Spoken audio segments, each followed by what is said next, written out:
रस शास्त्र में इम्पॉर्टेंट है महारस, साधारण रस, उपरस। डेफिनेटली यहाँ से क्वेश्चन पूछा जाता है।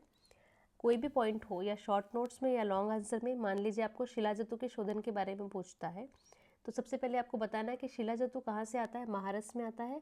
महारस का इंट्रोडक्शन के रूप में ये श्लोक लिखना है आपको, ठीक है, इंपॉर्टेंट है।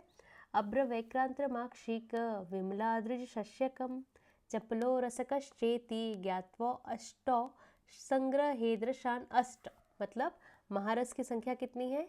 8 होती है, ठीक है। कौन कौन है इसमें? अभ्र, अभ्रक, वैक्रांत, माक्षिक, विमल, अद्रिज। अद्रिज को यहाँ पे शिलाजतु के लिए बताया गया है, ठीक है। अद्रिज जो है शिलाजतु का पर्याय है, अद्रिज, ठीक है। चपल, रसस्यक और रसक, ये 8 क्या है? महारस है।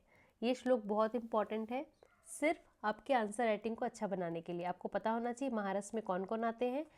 फिर उपरस, उपरस कितने प्रकार के होते हैं? ये भी 8 प्रकार के होते हैं। कौन कौन आता है उपरस में? गंधाश्म गैरिका शीश कांचीताल शिलांजनम कंकुष्ठम चेति उपरष्टो च इति उपरष्टो 8 पारद कर्मणि, ठीक है। यहाँ भी उपरस कितने प्रकार के होते हैं? 8 प्रकार के होते हैं। कौन कौन? गंधक, गैरिक, काशिश, कांची, हरताल। यहाँ ताल का अर्थ है हरताल से। मनःशिला, शिला से यहाँ पे अर्थ है मनःशिला। यहाँ पे आप कंफ्यूज नहीं होंगे, शिला का अर्थ यहाँ पे शिलाजतु नहीं है। शिलाजतु के लिए हमने महारस में पढ़ा है अद्रिज, ठीक है। शिला का अर्थ यहाँ पे मनःशिला, अंजन और 8वां कंकुष्ठ। ये 8 कौन से हैं? उपरस होते हैं, ठीक है। नेक्स्ट हम देखते हैं साधारण रस। साधारण रस की संख्या भी 8 होती है। कौन कौन आते हैं इसमें? कंपिल्ल स्वापरो गौरी पाषाणो नवशारकम कपरदो वहनिजारश्च गिरिसिंदूर हिंगुलो मृदार श्रृंग मित्यष्टो अष्ट। ये भी 8 होते हैं। साधारण रस स्मृता। कौन कौन? कंपिल्लक, गौरी पाषाण, नौसादर, कपर्द, अग्निजार, गिरिसिंदूर, हिंगुल और मृदार श्रृंग। बहुत इंपॉर्टेंट है साधारण रस।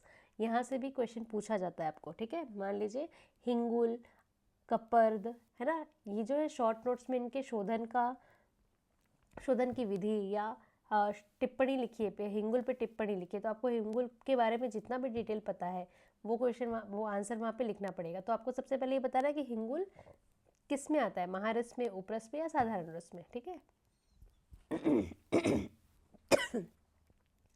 नेक्स्ट है रत्न, मणियाँ और श्रेष्ठ मणियाँ। रत्न में कौन कौन आते हैं? माणिक्य, मुक्ताफल, विद्रुमणि, ताक्ष, पुष्पम भिदुरम च नीलम गोमेद कंचापी क्रमेण रत्नानि नवग्रहाणि। इसमें ये बहुत इंपॉर्टेंट क्वेश्चन बनता है यहाँ से कि जो 9 रत्न है वो कौन कौन से नवग्रह को से बिलोंग करते हैं, या कौन कौन से 9 ग्रह के लिए कौन कौन से 9 रत्न पहनने चाहिए, ये हम डिस्कस करेंगे नेक्स्ट वीडियो में। मणियाँ कौन सी होती है? 14 प्रकार की मणियाँ यहाँ बताई गई हैं। वैक्रांत, सूर्यकांत, हीरक, मुक्ता मणि, चंद्रकांत, राजवर्त, पन्ना, पुखराज, गोमेद, पद्मराग, प्रवाल, वैदूर्य और नीलम।